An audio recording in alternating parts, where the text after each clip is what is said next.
Leavitt, he was SNL. Wow, with the black nails. SNL, like this thing where they skip on next stuff and it was on they like Those days are awesome. oh my gosh, so he basically daytime.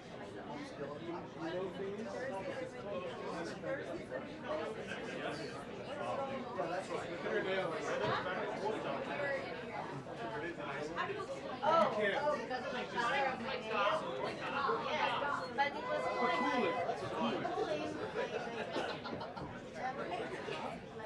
I wish they'd buy me a I got a 12 and 24. I like It's poor. That would be a good one to take me out. Yeah.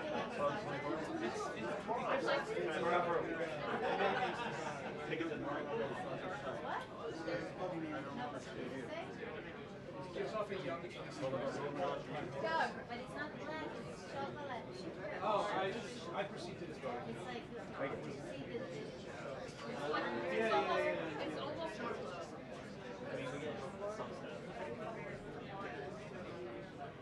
Rich, shots fired at Toronto.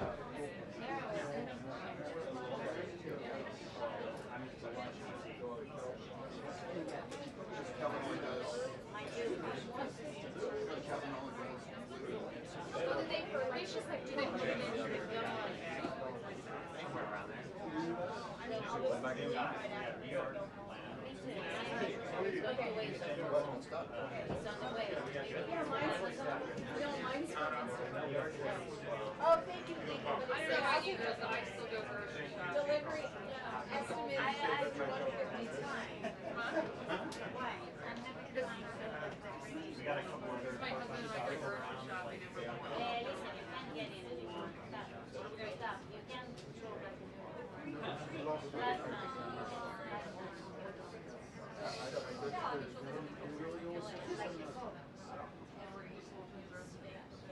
Okay, bye.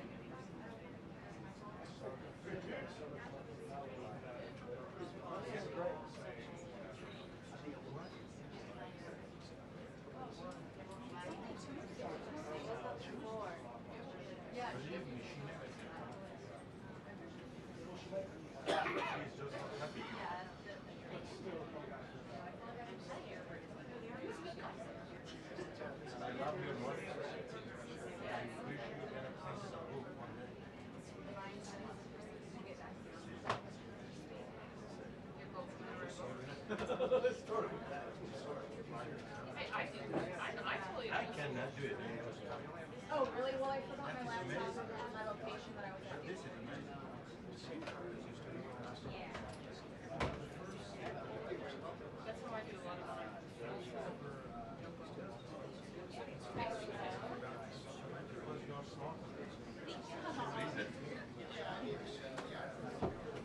You find out something.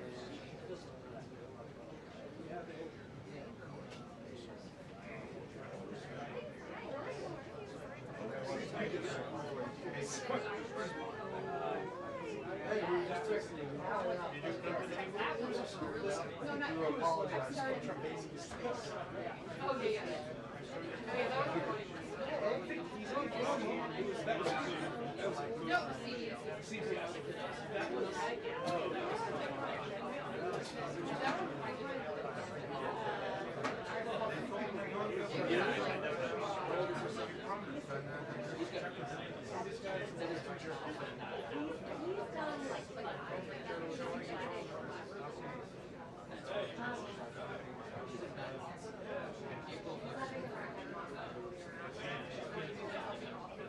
Every night, I take a shot with her. She sleeps okay. Have a pillow?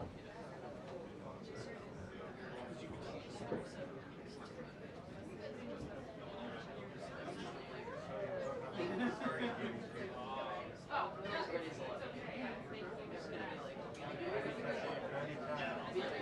You gotta go. No more tripping around. So my buddy delivered his portion in the way to that.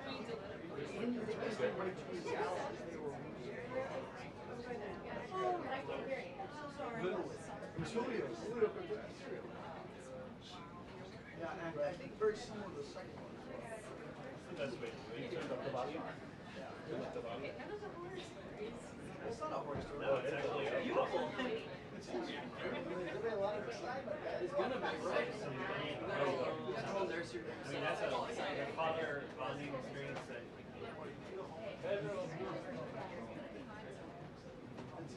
Thank you.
love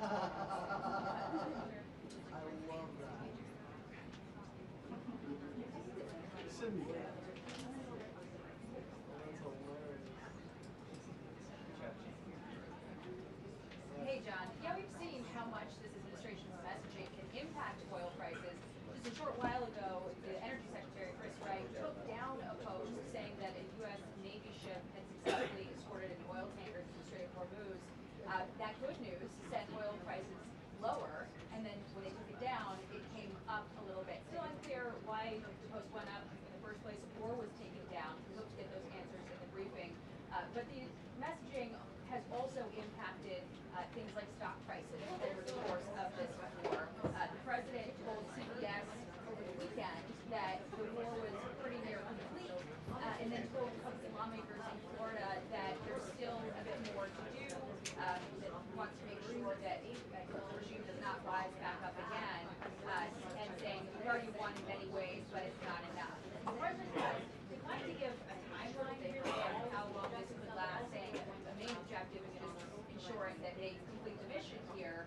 But he declined to say whether the U.S. feels it needs to take out this new Ayatollah, Khamenei's son, and Pete Hegseth, the Secretary of War, said that today is going to be the most intense day of strikes since the start of this operation, as those Iranian leaders continue to block oil going through the Strait of Hormuz, through which about how much of it, sorry, make sure that I have my facts right, a bit of the world's oil supply flows.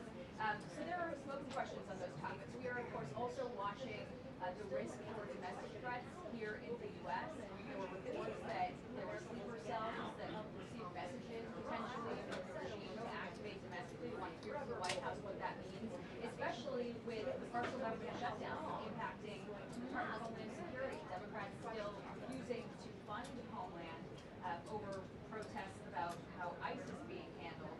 And of course, we are looking for any answers we can get on where the president's head is at about boots on the ground after there were some reports that last week that he was potentially mulling that. So a lot to get to, and we'll bring it all to you later.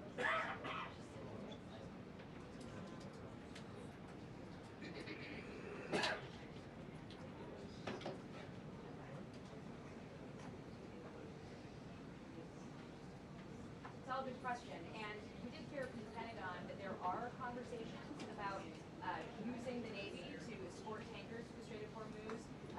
General Kane said this morning that they've got to sort of figure out what all would go into that, the risk-benefit calculation. But this has been something the president has floated from the beginning of this operation. Certainly when it becomes necessary, they have been looking into how they would carry that out. But we don't yet have any indication that that has begun. And whether they plan to start it soon, hopefully we'll get that answer today.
Jillian Turner got some questions to senior officials in the Pentagon today to ask about when that might happen after we saw that spike in oil prices and the impacts it had on gas prices. This is something that impacts Americans' wallets, even looks at that and how it impacts their own families and their bottom line. So it's something that is important for the administration to address, especially amid this affordability discussion heading into the midterms. I think that might be why the president was pressured to give some answers on how long he thinks this operation is going to last, which is obviously a tough question to answer when a war is a war and it's hard to anticipate what's coming next. What they can articulate, though, is what their goals are. They stated that at the very beginning of this war. Now we just have to hear what it is they need to be able to stabilize oil prices, and whether that means sending U.S. Navy tankers, Navy ships to escort the tankers, or potentially just continuing to take out the threat in Iran that is holding up the traffic in that major shipping lane.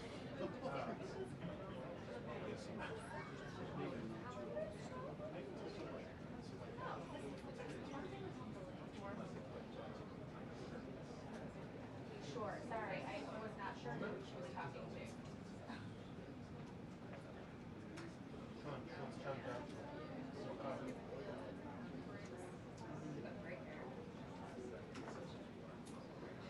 I just told him that.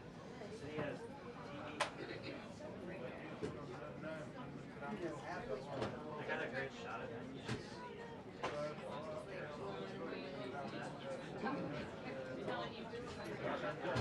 That's slow motion.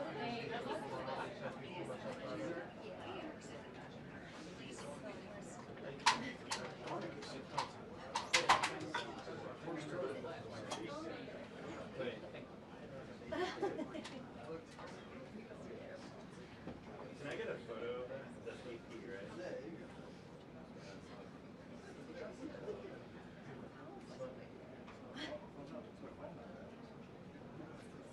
Get that old girl back.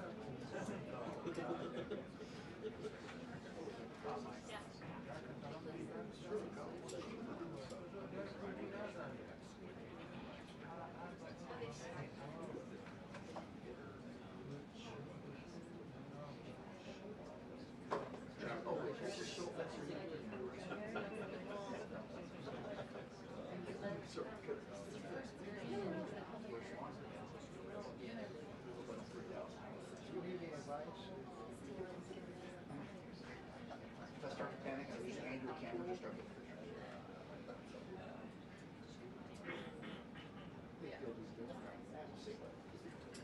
Too late now.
Basically, this is my shot. So when you do it, look cool.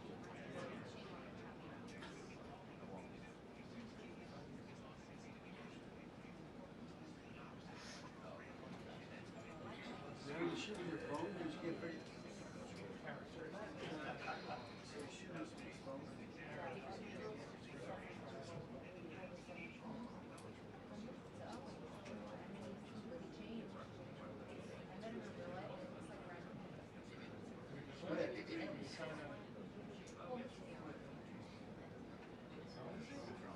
It's not very young.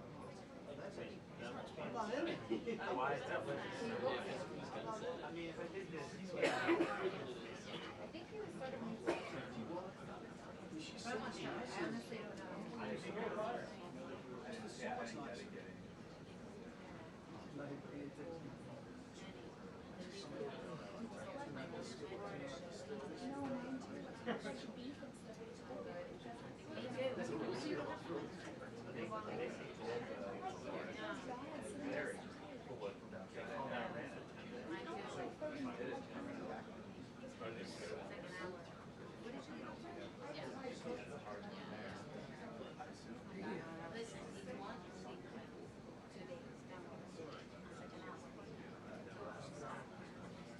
If it's over 4 hours, that's when it's, yeah.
Good afternoon, everyone. Good afternoon.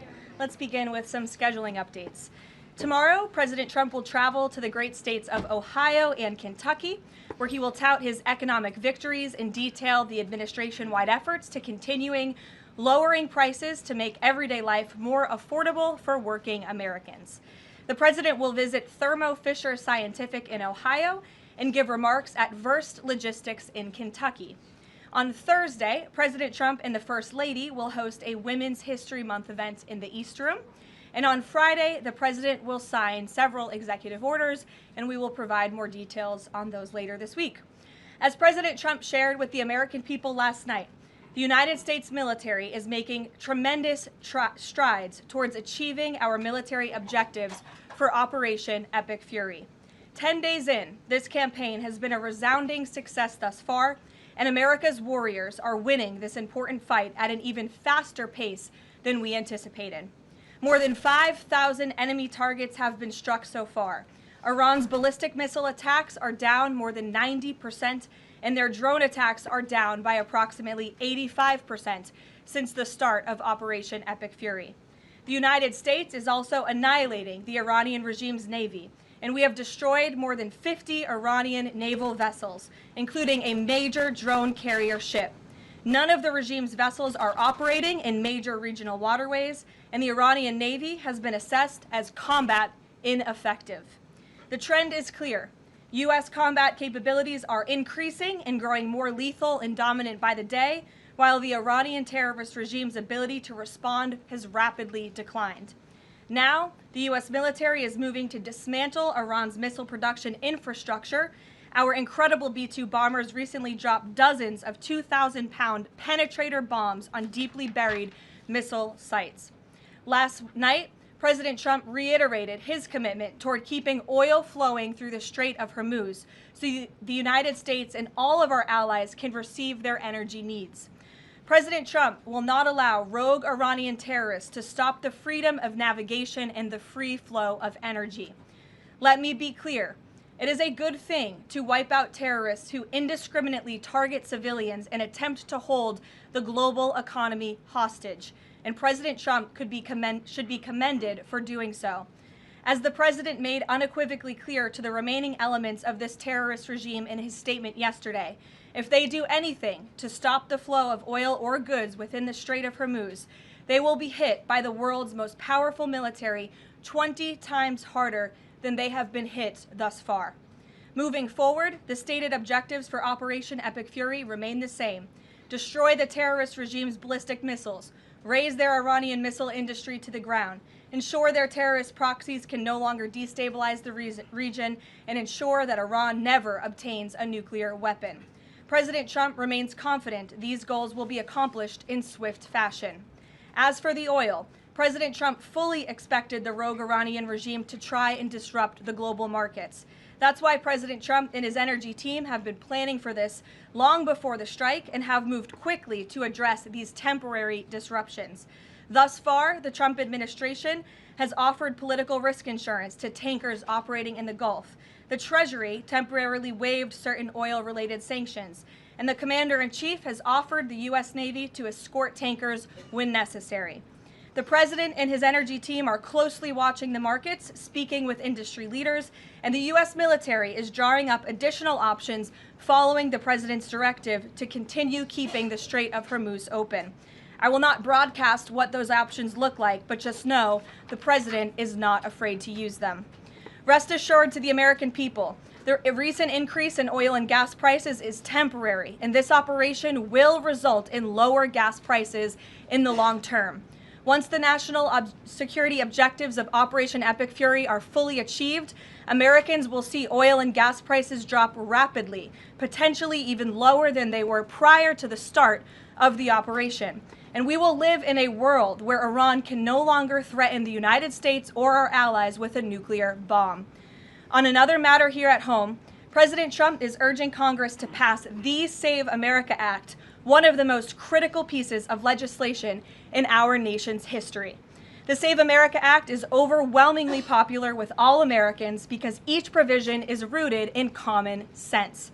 The Save America Act has 5 simple requirements as requested by the President of the United States. Number 1, voters have to show ID to cast a ballot in an American election. Very simple. 90% of Americans, including more than 80% of Democrat voters, agree with this. Number 2, the Save America Act will require all voters to show proof of citizenship in order to register to vote in American elections. Again, this is popular and rooted in common sense. Only American citizens have the right to vote in American elections. But after Joe Biden and the Democrats allowed tens of millions of illegal aliens into our country, it's more important than ever to ensure that only American citizens are registering to vote on our nation's voter rolls, and Congress needs to pass this.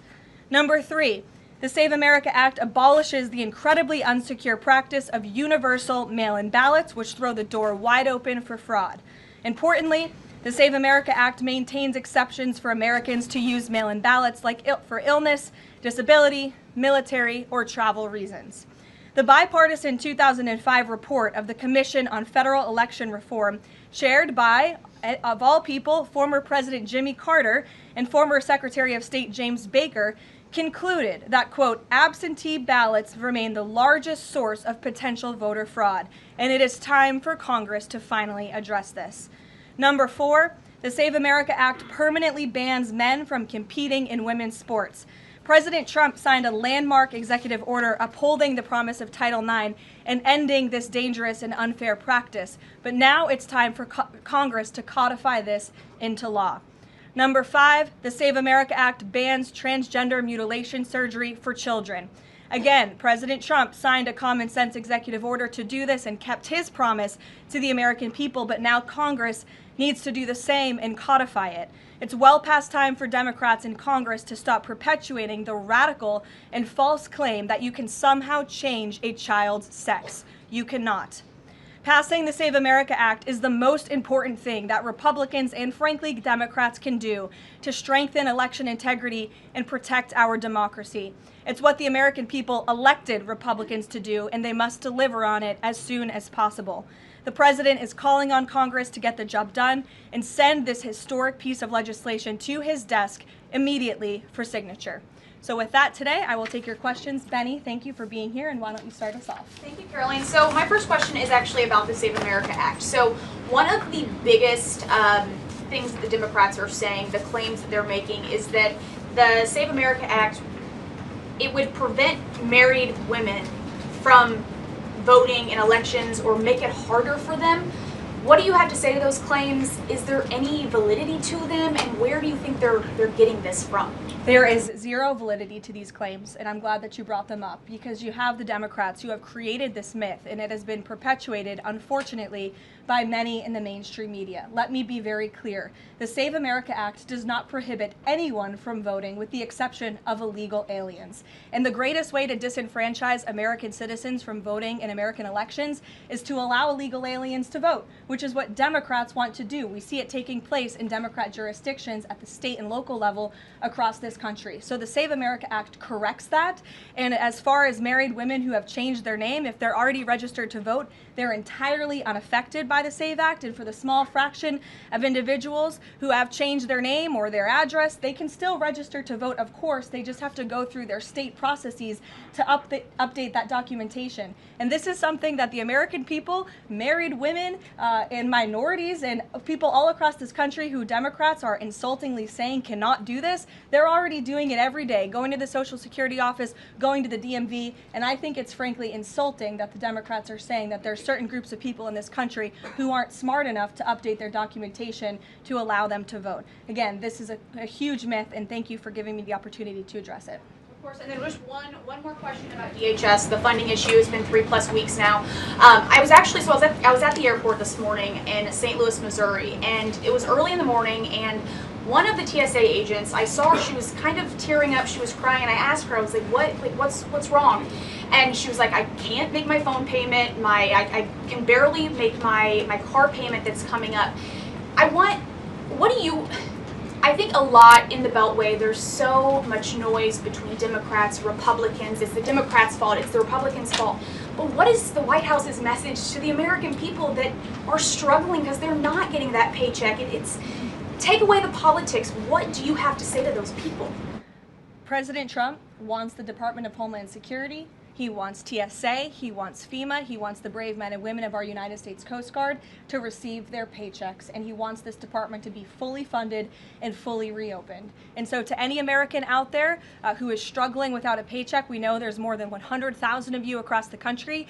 To any American out there who is showing up to an airport and facing incredibly long wait times and lines, call your Democrat member of Congress and tell them to fund the Department of Homeland Security. That's what President Trump wants to do, and it's completely ridiculous that the American people are suffering as a result of these partisan games that are being played by Democrats on Capitol Hill.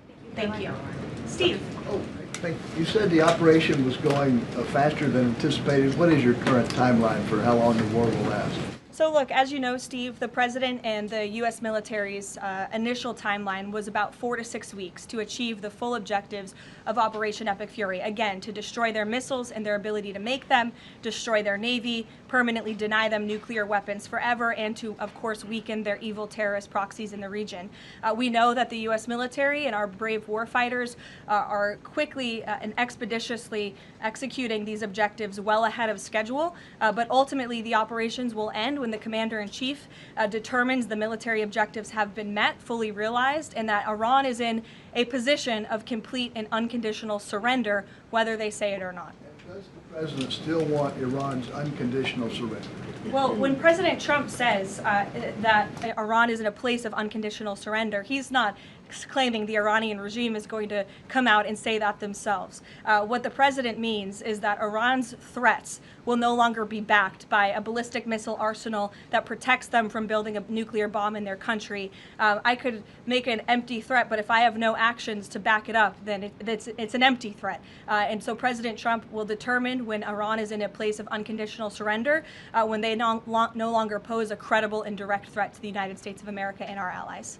Adriana. Can you explain why the Energy Secretary posted and then appeared to have deleted a post on X saying that the U.S. Navy escorted an oil tanker through the Strait of Hormuz?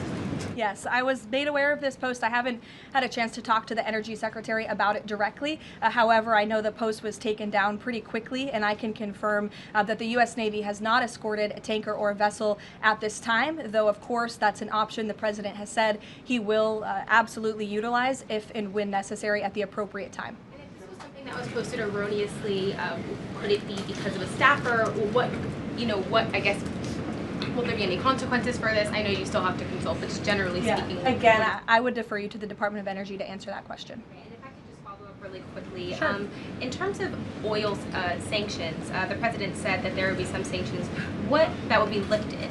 Would those be on Venezuela, Russia? Could you give some specifics there and then timing for that as well? Sure. I know it's something that the Treasury Department and the President's energy team continue to discuss, and they will ultimately consult with the President before decisions are made. I don't have any announcements on new sanctions or the lifting of new sanctions for you today.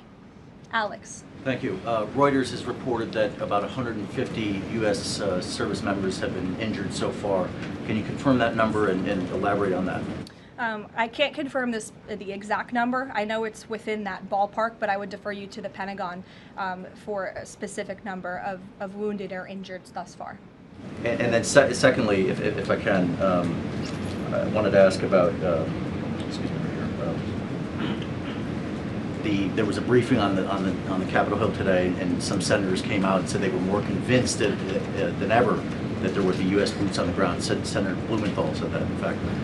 Your reaction to that and any update on President Trump's thinking about it? Look, I would say that Democrats on Capitol Hill are clearly being quite disingenuous.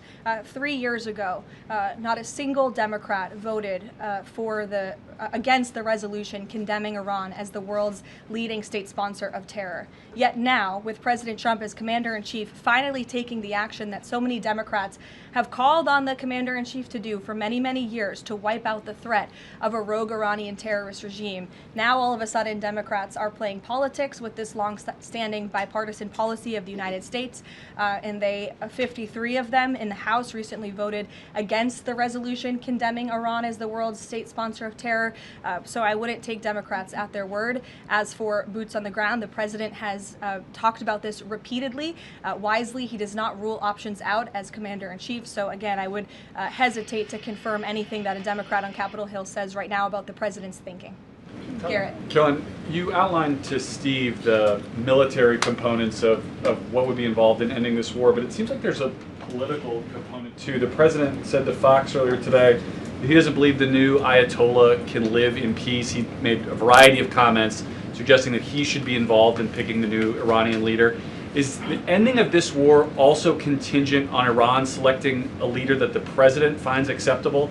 And if so, how is that not the definition of a regime change war? Look, as President Trump has blatantly and frankly stated, it's obviously within the best interest of the United States and the West to no longer have a radical terrorist in charge of Iran, especially as we see their reaction to Operation Epic Fury. They had their missiles turned towards our Gulf and Arab partners in the region. Again, this was a regime that chanted, or still chants, death to America. We look at the way that they are holding the entire world hostage with the restricting of the free flow of energy through the Strait of Hormuz. So the president, I think, is making quite an obvious comment. Again, as for the timeline of the military operations with respect to Iran, we have objectives that we have laid out that the commander-in-chief wants to see achieved. When they are achieved, then it will ultimately be up to the president to end this operation. Okay, so I think you're not exactly addressing my question, though. Is that political objective also necessary for the president to decide to end this war? Look, again, I just told you the objectives of Operation Epic Fury. When those objectives are met, the president will dictate the end of these operations when he deems that Iran no longer poses a credible threat to the United States of America. And again, it goes back to what does that unconditional surrender look like? Iran can talk all they want, and their words will be very empty when we've completely annihilated their navy, as we are doing, when we've taken out the threat of their ballistic missile capability, when we can firmly, finally ensure that they can no longer make a nuclear bomb to threaten the United States and our allies and our troops in the region. And that's what President Trump is ultimately seeking to do with respect to this operation. Karoline? Jennifer. There was a shooting outside of a synagogue in Baltimore. Do you know if the president has been briefed on that, and do you have any more details on what happened? I don't, but we certainly will get you more details, Jennifer, and I don't know if the president has briefed, but I'll check on that when I get back to the Oval Office after this. Sure. Thanks, Karoline. The president said yesterday for the first time that he had to strike Iran because he believes that Iran was going to strike U.S. targets within 7 days. And then he bumped that down later to 3 days. Where is he getting that? Well, that's not the first time the president has said that he chose to launch Operation Epic Fury because he felt as though Iran was going to strike the United States and our assets in the region first. Again, I addressed this in the last briefing. This was a feeling the president had based on facts provided to him by his top negotiators who had been engaged with the Iranian regime in a good faith effort. The Iranian regime was lying, deceiving the United States of America, clearly trying to continue their nuclear program to create a bomb that would, of course, threaten the United States of America. Again, their ballistic missile arsenal, they were rapidly and aggressively increasing that by the month to a place where they would essentially build immunity for themselves, where a future president or President Trump would not be able to launch this incredibly successful operation. And so the president, again, as I have reiterated and he has said, was not going to sit back and allow the Iranian regime to threaten or to attack the United States of America any longer. But there are no U.S. leaders or Israeli leaders who are making those same claims. So Is he making this up to justify his decision to go to war now? The president is not making anything up, Nancy. He is looking at this every single day based on intelligence, based on facts, and based on intelligence that he himself and his negotiators have consumed based on their, again, negotiations with the rogue Iranian regime over the past year. And the president and his team tried in a good faith way to reach a diplomatic deal through peaceful means with the Iranian regime. And Iran chose this path to death and destruction. Iran wanted to attack the United States of America, and the president was not going to sit back and allow that to happen. He was not going to sit back and allow that to happen, and everyone in this room should be grateful for it. John. Thanks a lot, Caroline. Two questions for you. One has to do with a follow-up to your statement that you made at the beginning of the briefing regarding the Safe America Act. Sure. Yesterday, the Senate Majority Leader John Thune spoke on the effort to potentially have a filibuster broken, the rules for the filibuster broken. He said the votes aren't there, one, to nuke the filibuster, and the votes aren't there for a talking filibuster. He says that's the reality. What's your reaction to what Senator Thune said? Look, I think President Trump, the urgency behind his need to pass the Save America Act and his desire to get this country-saving legislation passed has been made quite clear. He wants all options on the table, and he wants the Senate to move as quickly as possible through whatever means necessary. And then secondly, just regarding the president's trip tomorrow, looking ahead, why Ohio and why Northern Kentucky? Well, why not? These are two great states with great Americans.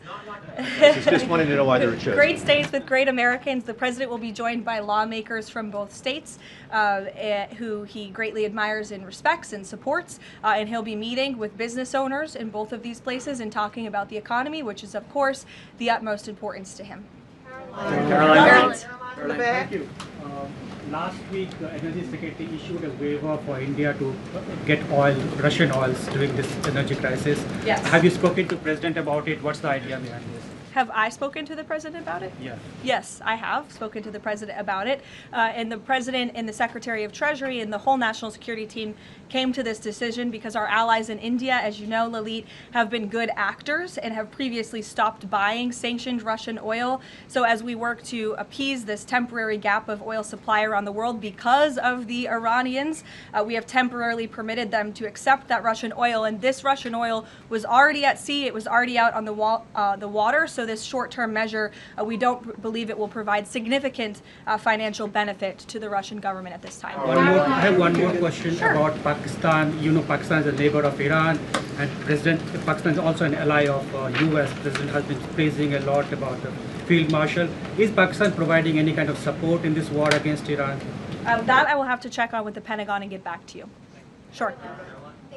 The president said yesterday that President Putin told him he wanted to be helpful in the Middle East. The Kremlin put out a statement where Putin said, quote, "I would like to reaffirm our unwavering support for Tehran and our solidarity with Iranian friends." How does the president think that Russia could be helpful, if not helping Iran? And did the president push Putin on Russia sharing intelligence with Iran in this war? The president and his special envoy Witkoff have both said that, of course, they've sent a message to Russia that if that was taking place, it's not something they would be happy with, and they hope that it is not taking place. As for further details about the discussions between these two leaders, I'll leave it to the president to divulge any more of that conversation, but he did confirm it yesterday and provided you with a little bit of the background and his view and his perspective, as he always does. Luke. Regarding the missile strike on the Iranian school, how long does the administration expect that investigation to take, and will the White House or the Department of Defense release a full report of its findings once the investigation is complete? The Department of War will do that. The investigation continues, and as the president said yesterday at his press conference, he will accept the conclusion of that investigation, whatever it may be. We'll go to the back row for some love. Sure, in the back with the glasses. Go ahead. Regarding the shield of the Americas. Caroline, is and there then you can go, but go first. Okay, thank you. Is there an update regarding You have rough real estate back there, so I'm trying to give you is some there love. an update regarding Cuba, and also is an economic deal imminent? Sure. I don't have any updates on Cuba for you today. Obviously, this is something the administration is actively dealing with. The president's made it quite clear it's his belief, based on fact, that the Cuban regime is bound to fall. The country is obviously in a very weak place, economically speaking. The people are crying out for help, and the president believes and knows that the Cuban regime wants a deal. So as you know, Secretary of State Rubio has been engaged in those conversations as directed by the president. I don't have any updates for you today, though. Thank you, Caroline. Regarding the Shield of the Americas, the initiative by President Trump this weekend, big names, a lot of countries, but some notable absences. For instance, Colombia, which is a key ally with the United States in terms of counter-narcotics, and President Gustavo Petro was here at the White House and he met with President Trump. Why wasn't Colombia invited to the Shield of the Americas? I don't think we're seeing the level of cooperation we quite want to see yet from the Colombian government to invite them to the Shield of America's event in PACT, but we certainly hope that this newfound organization will expand and we can continue to invite additional member countries. But there was quite a few countries there. I believe there were 17 countries represented, 12 heads of state with the president over the weekend. They signed a defense agreement with all of our militaries to emphasize the need to combat drug cartels through Latin America in the Western Hemisphere, and ultimately, of course, to curb the illegal trafficking of drugs to the United States, which is the president's utmost priority in all of this. So it was a great event on Saturday, and we look forward to the coalition expanding. Kelly in the back. Caroline, thank you. Good to see you. I want to get back to another question that was asked earlier. It talked about the political aspects, but there's also the ideological and the spiritual aspects of what Iran has said for 47 years. Death to America, death to Israel. And we've just finished talking about the fact that terror has been around the world. Iran has been the nexus of that in so many ways. Has the president stated clearly to the American people why this is such an imminent threat in order for Democrats on Capitol Hill and Republicans and the American people to understand how imminent the threat was? I think he has, Kelly. I mean, you've heard from the president on an almost daily basis over the course of the past 10 days. You've heard it from me at this podium. You've heard it from the Secretary of War, the Secretary of State, the Vice President of the United States. You know, the president's top cabinet and his officials have been repeatedly explaining to the American public the threat that Iran has posed to our country in this moment, but of course over the course of the past 47 years. And their words, again, chanting death to America, speak for themselves. Go ahead. You can follow up. Why the division within the American people? I realize that we have the people are talking about the War Powers Act, they're talking about all kinds of issues, but have people forgotten just how imminent that threat was? If they keep saying death to America and death to Israel, they mean it. Look, I don't think the American people have forgotten, but I think Democrats on Capitol Hill, they have not forgotten, but they are just so plagued with this resistance to President Trump on everything that they do that, again, they can't even rally behind the common sense, bipartisan, long-standing principle of the United States of America that Iran absolutely poses a threat to the United States, that Iran is the world's leading state sponsor of terrorism. And I think that's reflected again in their voting pattern. In 2023, every single member of the House of Representatives, with the exception of one, I believe the final vote was 412 to 1 in 2023 for a resolution condemning Iran as the world's state leading sponsor of terror. And now in this year, under this president, in 2026, 53 Democrats voted against that exact same resolution with the exact same language. I don't think that's a change in the threat that Iran has posed to the United States. I think it's a change in the Democrat Party's thinking and their vicious hatred for President Trump. Danny? Sure. National threat level, following on Kelly, what's the national threat level right now because of this death to America, death to Israel issue? I believe the Department of Homeland Security and the FBI have repeatedly and continuously provided updates on the threat level to the homeland. I don't want to speak on it out of turn from up here, but of course the federal government is continuing to coordinate and partner with local law enforcement agencies across the ground to thwart potential threats to the homeland. This is something the administration obviously takes very seriously. We are thwarting threats that frankly most Americans don't know about because they never make headlines, but that's the great work that the Department of Homeland Security is doing, and it emphasizes and underscores the point of why Democrats need to fund and reopen fully the Department of Homeland Security right now. Danny. On the Iranian school, why did President Trump say yesterday that Iran may have Tomahawk missiles when there are only 3 other U.S. allies plus the U.S. that have those missiles and therefore could... Look, again, as the president said yesterday, he will accept the conclusion of this investigation by the Department of War. I know there's been a lot of speculation in the media about who may be responsible for this. We're not going to get ahead of the Department of War and the conclusion of that investigation. The president has a right to share his opinions with the American public, but he has said he'll accept the conclusion of that investigation. And frankly, we're not going to be harassed by the New York Times, who's been putting out a lot of articles on this, making claims that have just not been verified by the Department of War, to quickly wrap up this investigation because the New York Times is calling on us to do so. Thank you. Thank you so much. Karoline, with the DHS currently under a partial Democrat shutdown, does the administration have any specific concerns about potential impact on Homeland Security or intelligence monitoring of sleeper cells inside the United States? And do you have any comment on the bombing, the 2 individuals that bombed New York City or tried to? Yeah, it was absolutely despicable to see that attack in New York City. I know the FBI is investigating, and the Department of Justice and SDNY have announced they are charging those 2 individuals and alleged terrorists, and I know they won't rest until justice is sought in this case. Daniel. Thank you, Karoline. Appreciate it. Millions of Americans are filing taxes for the first time since the president signed the One Big Beautiful Bill Act into law. New reports say that new IRS data says that the average federal tax refund is around $3,800, a little bit up from the last period of last year. Does the president believe that the average federal tax refund increasing this year could provide a little bit more economic growth, something that he's been very focused on as the year progresses? Absolutely. And Americans are going to start benefiting from the fruits of President Trump and Republicans' labor through the passage of the One Big Beautiful Bill and these historic tax cuts. We are midway through tax season, so just to provide an update from the Treasury Department that just went out moments ago, nearly 63.5 million tax returns have been processed thus far, 45% of the anticipated total number of tax returns by April 15th, so don't forget to file your taxes, people. And the average refund this year is more than $3,700. And we know that more than 27.5 million individuals who have filed their tax returns thus far have claimed at least one of President Trump's new tax cuts. Over 3.5 million returns have claimed no tax on tips. Over 15.5 million returns have claimed no tax on overtime. Over 9.2 million returns have claimed the enhanced deduction for seniors. And over 690,000 returns have claimed no tax on car loan interest.